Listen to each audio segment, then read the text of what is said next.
नमस्कार साथियों, मैं doctor Radha Krishna easy solution पे आपका स्वागत है। सबसे पहले तो आपसे अनुरोध कि यदि अभी तक आपने मेरे चैनल को सब्सक्राइब नहीं किया है तो सब्सक्राइब भी कर लें और उस बेल आइकन को प्रेस कर लें। अब आपसे दूसरी बात, हमारे बहुत सारे मित्र जो साग सब्जी करते हैं, बागवानी करते हैं, जो फलों में रुचि लेते हैं, इनके फलों के बाग हैं, वो एक शिकायत अक्सर करते हैं और शिकायत ये रहती है कि जब उन्होंने पहली बार फलदार पेड़ लगाए थे, पौधे लगाए थे, तो उस समय तो अच्छी फसल आई या अच्छी नहीं तो कुछ हद तक फसल आई, लेकिन दूसरी साल से उस उनके पौधों में ना तो पर्याप्त संख्या में पर्याप्त जो मात्रा होती है उसमें फ्लावरिंग हुई और ना उन फ्लावरिंग से फल बने। इस समस्या को बहुत सारे मित्र बार-बार रिपीट करते रहते हैं। ऐसे ही बहुत सारे मित्र जो अपने खेतों में अनार के पेड़ लगाए बैठे हैं, संतरे के पेड़ लगाए बैठे हैं, नींबू की खेती करते हैं। उनकी भी शिकायत रहती है कि उनके 2 साल, 3 साल, साढ़े 3 साल पुराने पेड़ हो गए, लेकिन अब उन पे नींबू नहीं आ रहे, अब उन पे फ्लावरिंग भी नहीं हुई। पहले तो एक बार अवश्य आए थे या बीच-बीच में कभी आ जाते हैं और बीच-बीच में कभी नहीं आते। ऐसी अक्सर समस्या देखने में आती है। तो आपके सामने यदि ऐसी समस्या है तो उसके बहुत सारे कारण रहते हैं। जैसे पहला कारण तो यही है कि हम अगर पौधों को देखकर बहुत मस्त हो जाते हैं, जब पौधों का अच्छा ग्रोथ होती है, हरियालीपन होती है, लंबाई अच्छी हो जाती है, शाखाएँ पर्याप्त संख्या में निकल आती हैं, तो हम समझते हैं कि हमारे पौधे स्वस्थ हैं। वो पूरी तरह से सामान्य है, लेकिन यही हमसे कुछ गलती हो जाती है। गलती ये हो जाती है कि हम पेड़ों को तेजी से विकसित करने के लिए असमान व्यवहार से, ज़रूरत से ज़्यादा मात्रा में रासायनिक खादों का प्रयोग कर लेते हैं। ये रासायनिक खादों का बार-बार प्रयोग करना एक सामान्य संतुलन को बिगाड़ देता है।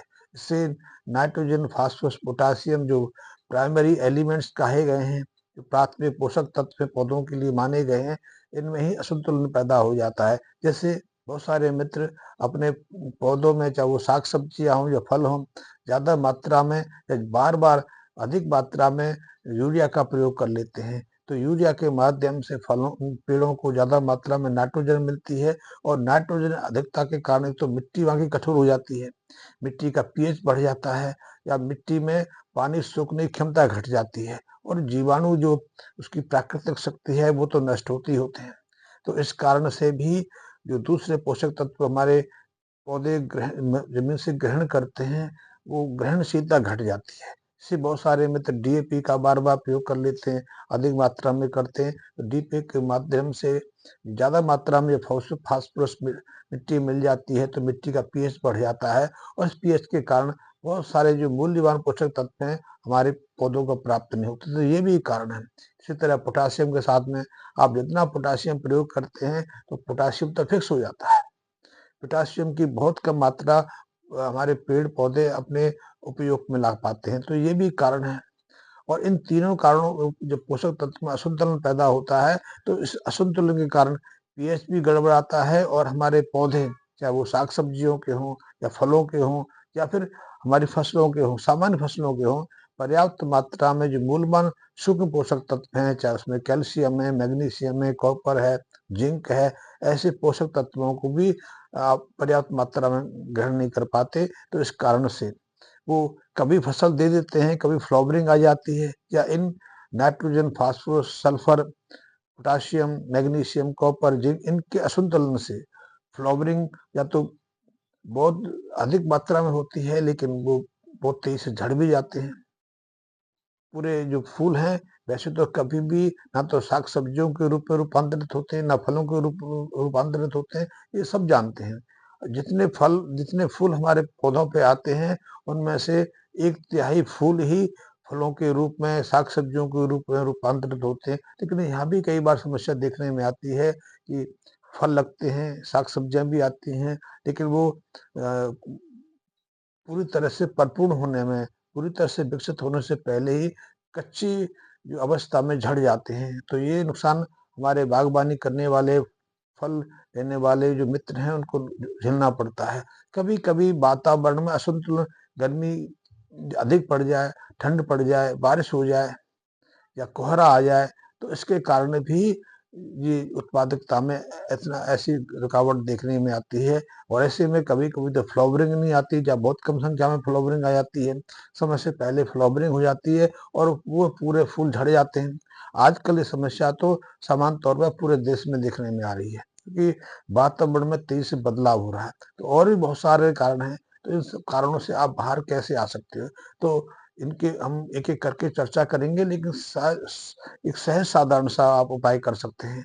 उससे मिट्टी का पीएच भी सामान्य हो जाएगा, मिट्टी के जो पोषक तत्व हैं वो भी अपना महत्वपूर्ण भूमिका जो साग-सब्जियों की उत्पादकता में या फलों के उत्पादन में महत्वपूर्ण निभा सकेंगे। तो उसके लिए आप सबसे सिंपल करिए कि रासायनिक खादों पर आप जितना निर्भर होते हो, उतना ही आप गोबर की खाद पर, गोबर की कंपोस्ट खाद है, वर्मी कंपोस्ट है, उसको अपनाएंगे तो ये समस्या आपको आगे चलकर बिल्कुल नहीं आएगी। जब समस्या है तो धीरे-धीरे समाप्त हो जाएगी, क्योंकि गोबर से, पशुओं के मल-मूत्र से एक सामान्य संतुलन मिट्टी में बना रहता है। मिट्टी की एक तरह से प्राण शक्ति हम गोबर और पशुओं के मूत्र को कह सकते हैं। इसीलिए हजारों सालों तक जब तक मनुष्य गोबर का या फसल अवशेष का प्रयोग अपनी मिट्टी में करता रहा, उसको कभी ऐसी समस्याओं का सामना नहीं करना पड़ा।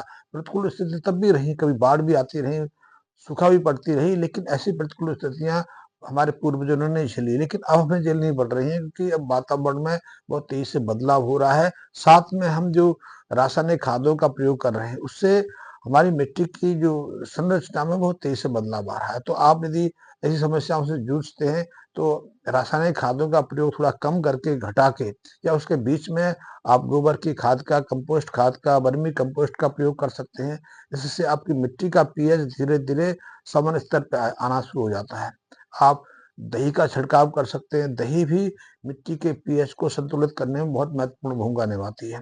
इसके साथ में आप चाहें तो मोरिंगा लीव्स का प्रयोग कर सकते हैं, ग्वारपाठे का प्रयोग कर सकते हैं, या फिर आप जो दलहन की फसलें होती हैं, अल्फा-अल्फा है, उसको उगाकर उसकी हरी पत्तियाँ जो होती हैं, ग्रास होती है, उसका मिश्रण गोबर के साथ में आप इन पौ पौधों को, इन पौधों के आसपास की मिट्टी में दे सकते हैं, तो उससे भी ये समस्या दूर हो जाती है। और इसके आगे भी सहज उपाय अपनाना चाहते हैं, तो हमारा जो गोबर घनसत्व है, वो गोबर घनसत्व हमने गाय के गोबर से ही प्राप्त किया है, और ये भी महत्वपूर्ण भूमिका निभाता है। इस गोबर घनसत्व को आप तैयार करके, इसका मदर मदर कल्चर बना के आप उसके साथ में अ, जो सरसों की खली होती है वो ले सकते हैं। आप सरसों खली के साथ में जो कॉटन सीड होती है, कपास की खली उसका प्रयोग कर सकते हैं, महुआ की जो खली है उसका प्रयोग कर सकते हैं, मूँगफली, तिल, जो भी तिल खली आपको सहजता से सस्ते दाम में मिल जाए उसका प्रयोग कर सकते हैं। इन सबका मिश्रण आप जो गोबर घनसत्व का मदर कल्चर है उसमें भिगो लीजिए, 24 से 36 घंटे तक उसमें भिगोए रखिए। आपने 1 एकड़ खेतों में, यानी कि आपने 1000 पेड़ों में इसका प्रयोग करना है, तो आपके लिए 4-4 किलो के आसपास इन तिलहनों की जो खली है वो पर्याप्त हैं। आप 3-4 किलो सरसों की ले लीजिए, कपास की ले लीजिए, तिल की ले लीजिए, मूँगफली की ले लीजिए, महुआ की ले लीजिए, और यदि सारी ना मिलें तो कुल मिला के 10 किलो आप सरसों की ले लीजिए। तो ऐसी खली का मिश्रण बना के उसे आप गोबर घनसत्व की जो मदर कल्चर है उसमें भिगो के रख दीजिए, और उसको नेक्स्ट अगले दिन 24 से 48 घंटे के बाद पानी के साथ मिश्रण करके, पानी का अनुपात बनाना है, आप उसका 5% के हिसाब से अनुपात बना सकते हैं, 10% के अनुपात। इससे एक फायदा ये होगा कि मिट्टी में जो पीएच स्तर तो सामान्य होगा ही होगा, जो पोषक तत्वों की जो आवश्यकता हमारे पौधों को, हमारे इन फसलों, पेड़ पौधों को रहती है, वो भी सहजता से हो जाती है, क्योंकि इसमें बहुत सारी तरह के अमीनो एसिड होते ही हैं। इसके अलावा इसमें ऐसे जो सूक्ष्म खनिज तत्व भी हैं, जो फसलों के लिए बहुत महत्वपूर्ण है। इसमें बोरोन भी अब मिल जाएगा, इसमें जिंक, कॉपर, सल्फर, मैग्नीशियम, हर पोषक तत्व मिल जाएगा, जो फलों की जो उत्पादकता है उसमें काफ़ी महत्वपूर्ण भूमिका निभाता है। तो आप करके देखिए, आपकी जो समस्या है कि आपके नींबू के पेड़ नींबू नहीं दे रहे हैं, संतरे पर संतरे नहीं लग रहे हैं, या दूसरे पेड़ खाली आने लगे हैं, साग-सब्जियाँ आप लेते हैं तो साग-सब्जियों की उत्पादकता निरंतर गिरती जा रही है। आप खादों की मात्रा तो बढ़ा रहे हैं, लेकिन समस्या उसी गति से बढ़ती जा रही है, तो इस समस्या से मुक्ति पाने के लिए ये सहज साधारण से उपाय आपकी बहुत मदद कर सकते हैं। अन्य जानकारी भी हम आगे के अपने जो वीडियो हैं उस पर देते रहेंगे। धन्यवाद मित्रों।